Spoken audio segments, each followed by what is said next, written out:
یا ایھا الذین آمنوا، اے لوگو جو ایمان لائے ہو، صلو علیہ، نبی پر خصوصی رحمت بھیجا کرو جس کو اردو میں درود کہا جاتا ہے، وسلموا، اور سلامتی بھیجا کرو، تسلیما، سلامتی بھیجنا، یعنی خوب سلامتی بھیجا کرو۔ تو یہ آیت جب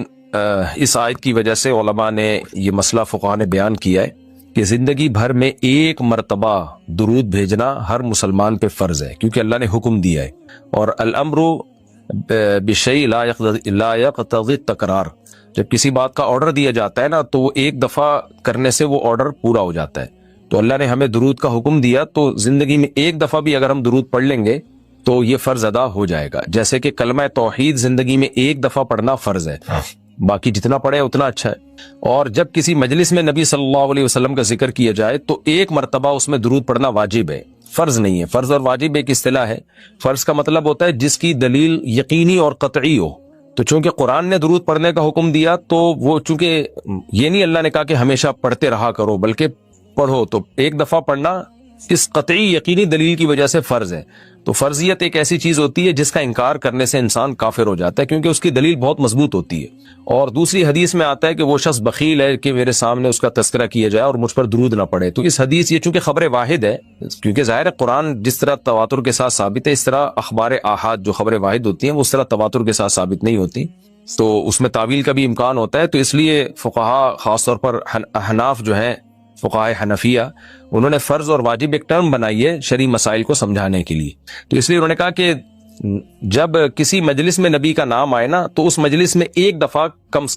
سے کم درود پڑھنا واجب ہے۔ واجب کا درجہ تھوڑا سا فرض سے نیچے ہوتا ہے کیونکہ وہ حدیث سے ثابت ہے۔ تو اور پھر جب بار بار نبی کا نام آئے تو پھر بار بار پڑھنا واجب نہیں ہے کیونکہ اس میں حرج ہے۔ ہاں مستحب ضرور ہے کہ جتنی دفعہ پڑھیں، جب بھی نبی صلی اللہ علیہ وسلم کا نام آئے تو لازمی درود شریف پڑھا کریں، یہ تو مستحب ہے۔ نبی صلی اللہ علیہ وسلم نے فرمایا جس شخص نے مجھ پہ ایک دفعہ درود پڑھا اللہ اس پر 10 رحمتیں نازل کرتے ہیں اور اس کی 10 خطاؤں کو معاف کرتے ہیں۔ تو بہت زیادہ فضیلت ہے درود شریف پڑھنے کی۔ اور یہ بڑی عجیب بات ہے کہ درود شریف جو ہے یہ اصل میں اللہ کی عبادت ہے۔ یہاں میں آپ کو ایک دلچسپ مسئلہ بھی بتاتا چلوں۔ شرعی مسئلہ یہ ہے کہ جب ہم کوئی منت مانتے ہیں نا، منت کہ اگر اللہ نے میرے مریض کو شفا دے دی تو میں اتنے روزے رکھوں گا، میں یہ کروں گا، میں یوں کروں گا، تو اس عمل کو منت کہا جاتا ہے کہ باقی اگر آپ ٹھیک ہو گئے تو آپ پر لازم ہوتا ہے کہ آپ وہ کام کریں۔ تو منت میں یہ ضروری ہے کہ آپ جس چیز کی منت مانیں وہ عبادت مقصودہ ہو اور اس کی جنس میں سے لازم بھی ہو، یعنی عبادت میں کامل عبادت ہونی چاہیے، وہ عبودیت کا عنصر اس میں ہو۔ جیسے آپ نے منت مانی کہ اگر جو ہے میں امتحان میں پاس ہو گیا تو میں 3 روزے رکھوں گا، تو روزے عبادت ہے، مقصود ہے، یعنی عبادت مقصودہ میں سے۔ لیکن اگر آپ نے منت مانی کہ میں اگر امتحان میں پاس ہو گیا تو میں وضو کروں گا، تو وضو چونکہ مقصود نہیں ہے، عبادت مقصودہ نہیں ہے، وضو سے مقصد تو نماز ہوتی ہے، تو وہ منت آپ کے اوپر لازمی نہیں ہوگی۔ آپ نے اگر منت مانی کہ جی میں صدقہ کروں گا، تو صدقہ عبادت مقصودہ ہے اور اس کی جنس میں سے جو زکوٰۃ ہے وہ واجب بھی ہے، روزے کی جنس میں سے رمضان کا روزہ واجب ہے۔ آپ نے نفل نماز کی منت مانی تو بھی منت پورا کرنا آپ پر لازم ہے، کیونکہ نفل نماز جو ہے وہ عبادت بھی ہے اور اس کی جنس میں سے یعنی فرض نماز آپ پر لازم بھی ہے۔ تو اگر دونوں میں سے ایک شرط بھی نہیں پائی جائے گی تو منت پھر منعقد ہی نہیں ہوتی ہے۔ جیسے آپ نے کہا کہ میں جو ہے وہ اگر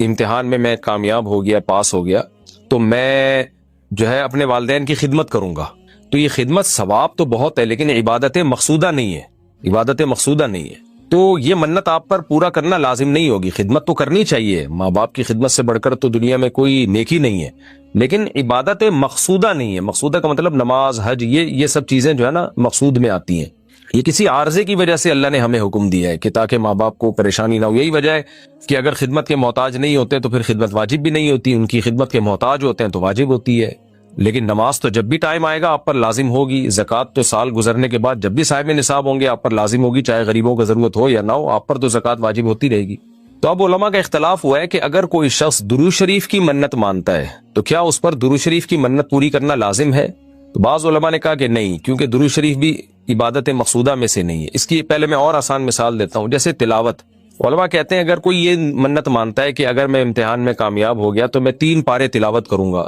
تو یہ منت پوری کرنا بھی واجب نہیں ہے، کیونکہ قرآن پڑھنا بہت زیادہ ثواب تو ہے لیکن عبادت مقصودہ نہیں ہے، بلکہ مقصد قرآن سے کیا ہے کہ آپ کا دل بنے اور آپ کو آخرت کی یاد تازہ ہو، آپ کو شرعی احکام کا علم ہو، ثواب بہت ہے۔ ہر ثواب کا کام اصطلاحی عبادت نہیں ہوتا، خوب سمجھ لیں۔ عبادت کی بھی دو قسمیں ہیں، ایک عبادت ٹرم ہے، اصطلاح ہے، اور ایک عبادت مجازن ہم عبادت، ہر اچھے کام کو عبادت کہتے ہیں۔ اس لحاظ سے تو کھانا کھانا بھی عبادت ہے کہ اگر آپ کی نیت اچھی ہے اس سے، لیکن ایک ہوتی ہے مقصود عبادت، تو مقصودہ عبادت میں سے نہیں ہے۔ ثواب بہت ہے قرآن کی تلاوت کرنا، اللہ سے محبت کی علامت ہے، بغیر سمجھ کے پڑھنا بھی بہت بڑی نیکی ہے، قرآن بغیر سمجھ کے پڑھنا بھی، لیکن قرآن کی تلاوت کی منت جو ہے وہ منعقد نہیں ہوتی۔ تو اسی طرح اب یہ اختلاف ہوا ہے کہ اگر کوئی درود شریف کی منت مان لیتا ہے کہ اگر میں امتحان میں کامیاب ہو گیا تو میں 100 دفعہ درود شریف پڑھوں گا، تو کیا یہ منت پوری کرنا واجب ہے یا نہیں؟ تو بعض علماء کہتے ہیں کہ واجب نہیں ہے۔ وجہ اس کی ہے کہ درود شریف عبادت مقصودہ نہیں ہے، کیونکہ درود شریف کا مقصد تو یہ سید الانبیاء محمد صلی اللہ علیہ وسلم سے محبت کا اظہار، تو یہ نماز روزے کی طرح نہیں ہے۔ لیکن راجح قول یہ ہے، جس پہ فتویٰ دیا گیا ہے، کہ یہ منت پوری کرنا واجب ہے، کیونکہ درود شریف عبادت مقصودہ ہے، اور عبادت مقصودہ ہے اور اس کی جنس میں سے واجب بھی ہے، فرض بھی ہے۔ تو فرض کیسے ہے؟ کیونکہ قرآن نے ہمیں حکم دے دیا، اب زندگی میں ایک دفعہ درود شریف پڑھنا فرض ہو گیا۔ یہ مسئلہ تو آسانی سے سمجھ میں آ گیا کہ فرض کیسے۔ اب یہ ایک سوال پیدا ہوتا ہے، عبادت مقصودہ کیسے ہے؟ نبی صلی اللہ علیہ وسلم کی تو عبادت جائز ہی نہیں ہے۔ اس کا بڑا دلچسپ جواب دیا حضرات فقہا نے کہ درود شریف اصل میں اللہ کی عبادت ہے، جو ہم اللہ کو خوش کرنے کے لیے کرتے ہیں، کیونکہ اللہ نے ہمیں آرڈر دیا ہے۔ اور اس میں عبادت کا عنصر، عبادت کہتے ہیں جس کی جو ہے وہ جس میں عبودیت کا عنصر ہو، آپ بطور غلام جو کام کر رہے ہو، جس میں آپ کو لاجک پوچھنے کی بھی اجازت نہیں ہوتی۔ جیسے 5 نمازیں فرض ہیں نا، کیوں فرض ہیں؟ بھائی لاجک کی ہمیں حکم نہیں، ہم نے پڑھنی ہے۔ روزہ فرض ہے، اس کی حکمت اللہ نے بیان کی، لیکن وہ حکمت نہ بھی ہو تو روزہ رکھنا پڑے گا۔ تو درود شریف بھی عبادت مقصودہ میں سے ہے، اس لیے کہ اللہ نے ہمیں حکم دیا، تو ہم اللہ کو خوش کرنے کے لیے اللہ کی غلامی کے طور پر پیغمبر پر درود بھیجتے ہیں۔ تو اس سے درود شریف کی اہمیت بہت زیادہ بڑھ جاتی ہے، اور اس میں بہت ساری حکمتیں حاصل ہو جاتی ہیں کہ ہم اللہ کو راضی کرنے کے لیے، کیونکہ اللہ نے ہمیں حکم دیا ہے، جیسے نماز کا حکم دیا، زکوٰۃ کا حکم دیا، اللہ نے کہا کہ تم یہ عبادت کرو گے میری، یہ ہوگی میری، کیونکہ دعا عبادت ہے۔ دعا میں کیا ہوتا ہے؟ ہم اللہ سے بھکاریوں کی طرح مانگتے ہیں، تو اللہ نے کہا اور دعائیں تم مانگو نہ مانگو، یہ والی تو اسپیشلی تم پہ فرض ہے۔ ایک تو اللہ طلاق دعا مانگنا ہے نا، لیکن اسپیسیفک کوئی مخصوص دعا مانگنا تو فرض نہیں ہے، لیکن یہ والی دعا مانگنا ہم پہ اللہ نے فرض کیا ہے کہ تم نے پیغمبر کے لیے رحمت کی دعا کرنی ہے، یہ تم پہ فرض ہے، یہ مجھے خوش کرنے کے لیے فرض ہے۔ تو یہ عبادت ہے، لیکن اللہ کی عبادت ہے، اور نبی کے لیے دعا ہے یہ۔ تو اس سے درود شریف کی اہمیت بھی بہت بڑھ جاتی ہے، اور ہمیں سید الانبیاء صلی اللہ علیہ وسلم کی اہمیت کا بھی پتہ چلتا ہے کہ اللہ نے پیغمبر پہ درود بھیجنے کو اپنی عبادت قرار دے دیا ہے۔ تو سید الانبیاء صلی اللہ علیہ وسلم کی بھی ویلیو بہت زیادہ بڑھ جاتی ہے۔ جیسے قرآن میں آتا ہے نا کہ وَرَفَعْنَا لَكَ ذِكْرَكَ، ہم نے آپ کے تذکرے کو بلند کیا ہے۔ تو کیسے بلند کیا؟ علماء نے اس کا جواب دیا کہ نماز میں بھی درود شریف ہے، اور اتحیات میں نبی صلی اللہ علیہ وسلم پہ سلامتی بھیجنے کو اتحیات کا حصہ بنا دیا گیا ہے، اور اذان میں اشہد ان لا الہ الا اللہ کے ساتھ اشہد ان محمد رسول اللہ کو بھی ایڈ کیا گیا ہے۔ تو اس سے سید الانبیاء صلی اللہ علیہ وسلم کی بہت زیادہ فضیلت ثابت ہوتی ہے۔ تو اس لیے درود شریف کا اہتمام کرنا چاہیے۔ جیسے شریعت میں بعض عبادتیں بعض اوقات میں زیادہ پسندیدہ ہیں، آپ دن میں نوافل پڑھیں اس کا بھی ثواب ملتا ہے، لیکن یہ نوافل آپ رات کے آخری حصے میں پڑھیں تو تہجد بن جائے گی، بہت زیادہ ثواب ہو جائے گا۔ آپ روزہ رکھیں، عام دنوں میں ثواب ہے، پیر جمعرات کو زیادہ ثواب ہے، ایام بیز میں زیادہ ثواب ہے، رمضان کا تو بہت ہی زیادہ ثواب ہے، عاشورہ کا بھی ثواب ہے۔ تو جیسے جتنی بھی عبادتیں ہیں وہ خاص دن اور خاص اوقات میں ان کی فضیلت بڑھ جاتی ہے۔ تو ایسے ہی درود شریف کے بارے میں حدیث میں آتا ہے کہ عام دنوں میں بھی درود شریف میں بہت ثواب ملتا ہے، لیکن صحیح حدیث سے یہ بات ثابت ہے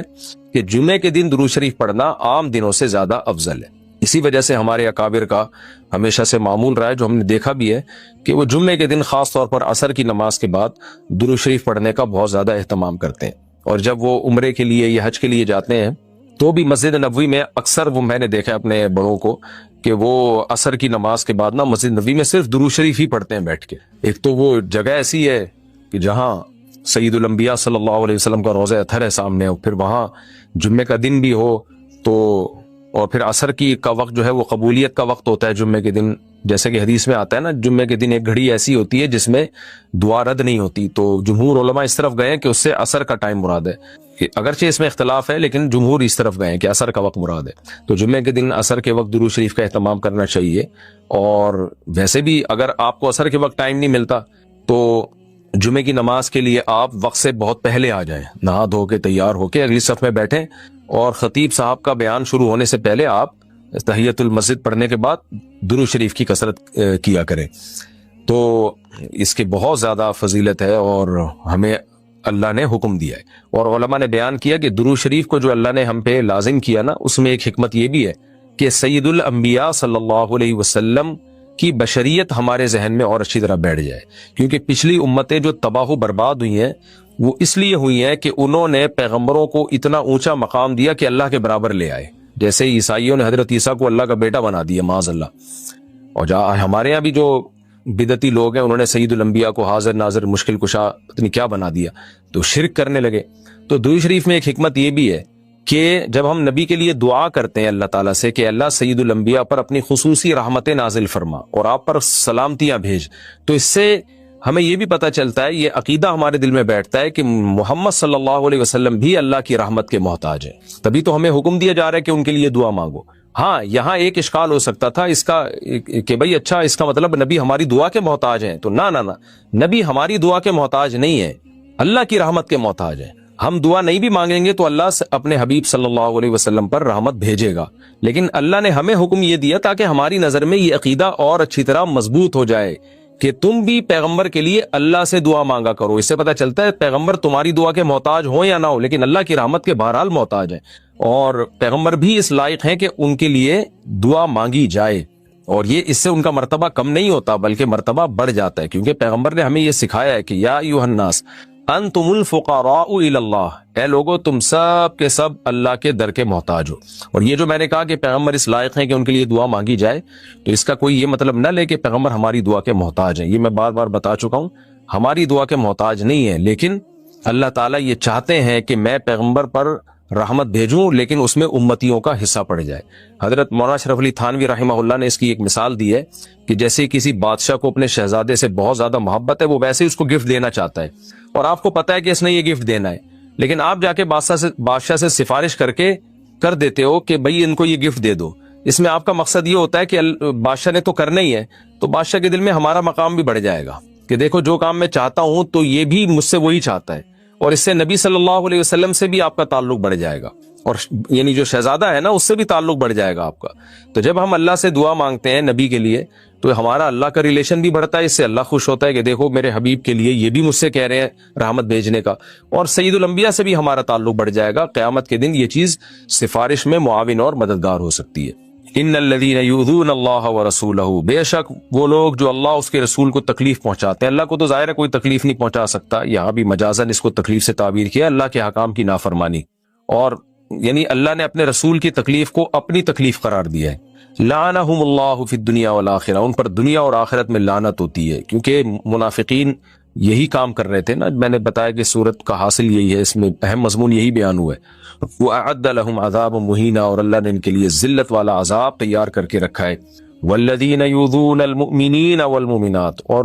وہ لوگ جو مومنین اور مومنات کو تکلیف دیتے ہیں، عام مسلمانوں کو تکلیف دیتے ہیں، بغیر مکتسبوا، بغیر اس کے کہ جو انہوں نے کمایا، یعنی ایسے کاموں کو ان کی طرف منسوب کر کے تکلیف دیتے ہیں جو کام انہوں نے کیے نہیں ہیں، پروپیگنڈا کرتے ہیں، بدگمانیاں پھیلاتے ہیں، تو فقد احتملوا بہتانا، تو تحقیق ان لوگوں نے بہت بڑا بہتان اٹھا لیا۔ بہتان کہتے ہی بہت بڑے جھوٹ کو ہے، وہ اثما مبینا، اور کھلا گناہ، کیونکہ تکلیف کا ایک ذریعہ یہ بھی ہے کہ کوئی بھی اچھا کام کر رہے ہو آپ اس کی نیت میں شک کرنا شروع کر دو، تو حالانکہ وہ بری نیت نہیں تھی اس کی، اس میں منفی پہلو تلاش کرنا شروع کر دو۔ مجھے کسی نے کل کہا کہ بھئی ایک صاحب ہیں جو دین کی تبلیغ کر رہے ہیں اور یوں بائکوں پہ بیٹھ کے شو مار رہے ہیں، میں نے کہا بھائی یہ ضروری نہیں کہ شو مار رہے ہو، وہ نوجوان طبقے کو اپنے قریب کرنے کے لیے ہو سکتا ہے یہ کر رہے ہو، کہ نوجوان طبقہ اسی طرح سے بائکوں کے ذریعے قریب آ جائے گا، تو دل کی حالت تو کسی نے نہیں دیکھی نا، تو ہم فوراً کسی کے عمل کو نیگیٹو کیوں لے کے چلے جاتے ہیں۔ تو اس میں بہت احتیاط کی ضرورت ہوتی ہے کہ آپ نے کسی کی طرف وہ عمل منسوب کر دیا جو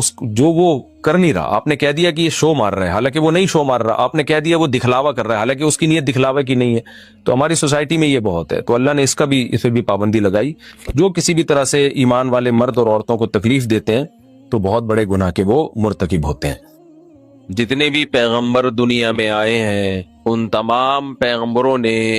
ایک بات سب کو بتائی، سب کو سمجھائی کہ ایک دن آنے والا ہے جس میں ہمیں اپنے اعمال کا حساب دینا پڑے گا. اس کو کیا ہو گیا یار؟ ایک دفعہ سیٹنگ کر کے الفی کیوں نہیں ڈال دیتے اس میں؟ کتنا قریب کریں مائک. جی چلو اب ادھر کر لیتے ہیں، اب صحیح ہو گیا. جتنے بھی پیغمبر دنیا میں آئے ہیں سب پیغمبروں کی ایک مشترکہ دعوت، ایک تو توحید کی دعوت کہ صرف اللہ، اور مرنے کے بعد دوبارہ زندہ ہونا